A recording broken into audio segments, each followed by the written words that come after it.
Hello, I'm Gavin Rees and I work for Dart Centre Europe. This is the latest in a series of videos that focus on the challenges of working with traumatic content during this time of COVID-19. The Dart Centre is a network of journalists, filmmakers and psychologists who believe that the latest insights from trauma science can help journalists cover violence and tragedy more effectively and more safely. And the topic of this video is resilience and how editors and managers can support their teams. First things first, journalists are by and large highly resilient professionals skilled at covering tough emotional stories. But both professionalism and pre-existing experience don't by themselves make any one of us immune to the possibility that stories we're working on could affect our mental health. This is all the more so now with the prevalence of COVID-19. And so what kinds of risks are we talking about? Wherever media workers are directly caught up in a situation which involves death, injury, sexual violence, or the threat of any of those things, don't forget online harassment.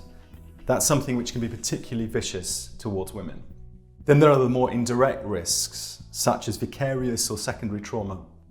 This can occur whenever a journalist is working intensively with traumatic imagery or harrowing testimony.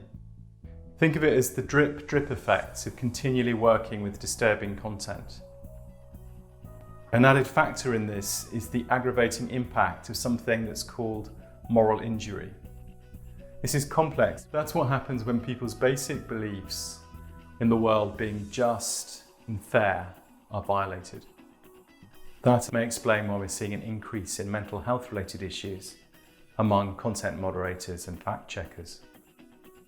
Newsrooms at this time are trauma-facing organisations. Indeed, they always have been, but they haven't always been trauma-aware. A trauma-aware newsroom is one where everyone understands two key things about distress. The first is that experiencing distress isn't a sign of weakness.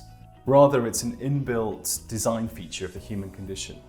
As journalists, we need to be able to feel what's going on in order to connect with our sources and understand what's happening to them.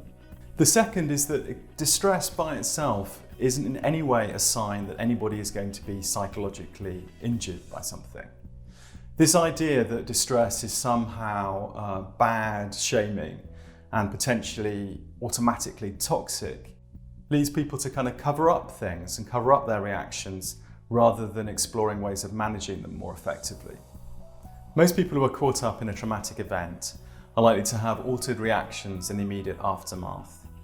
They may be a bit shaky, perhaps highly emotional, or even the reverse of that, and feel unusually numb. These reactions normally subside naturally.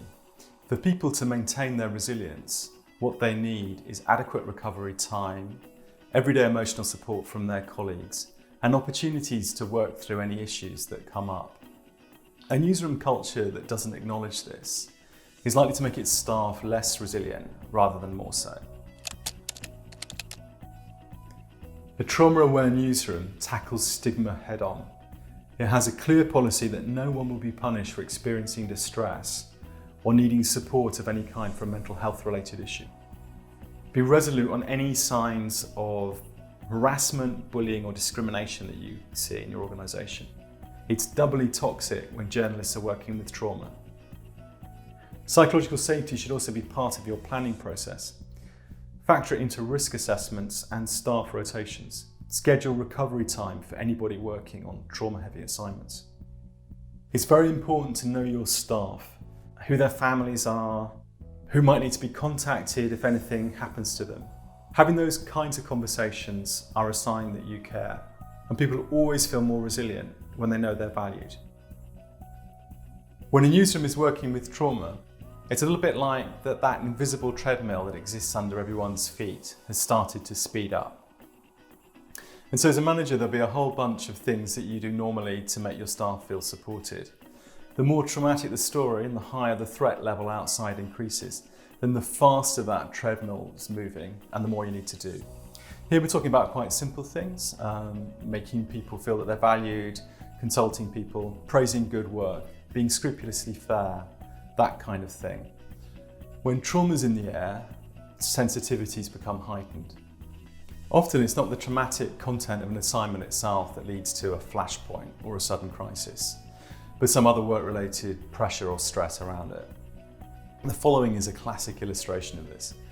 Imagine a journalist has been reporting from a COVID-19 affected hospital where lots of people have died, and they've been there for many days, doing great work, filing on time, and managing to keep themselves together emotionally.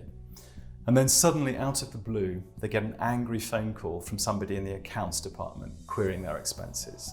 And then bang, this leads to an explosion, a feeling of acute betrayal, and is potentially even the beginning of a downward spiral. So here are a few things to look out for and to keep an eye on. Communicate clearly and often, and involve people in decisions which affect them as much as you can. In general, try and be scrupulously fair in how assignments are allocated, and always praise good work. It makes a huge difference. In this COVID world where people are hardly ever in the same room and not face to face, it's particularly easy for juniors to become paranoid about managers' intentions. As an editor, encourage people to do appropriate self-care, and moreover, model that yourself. Don't always be the last one to leave work, for example. Sometimes criticism is needed, but do be careful about its timing and how you deliver it. Where disagreements arise, to focus on the mission rather than the personalities involved. This has been a short video, and there's only so much detail that we can discuss here. The Arts Centre has been working on these issues for more than 20 years now. And so please do check out our website for lots of resources on trauma awareness and education, and also on peer support. That's how an organisation can create a culture where staff know how to support each other and look out for warning signs. One last thought on this. Being in charge and being responsible for others can be a burden in itself. And so please do think about your own self-care as well. And also try and find whatever opportunities you can to talk through these issues with other leaders. The Arts Centre website again can be found at www.dartcentre.org.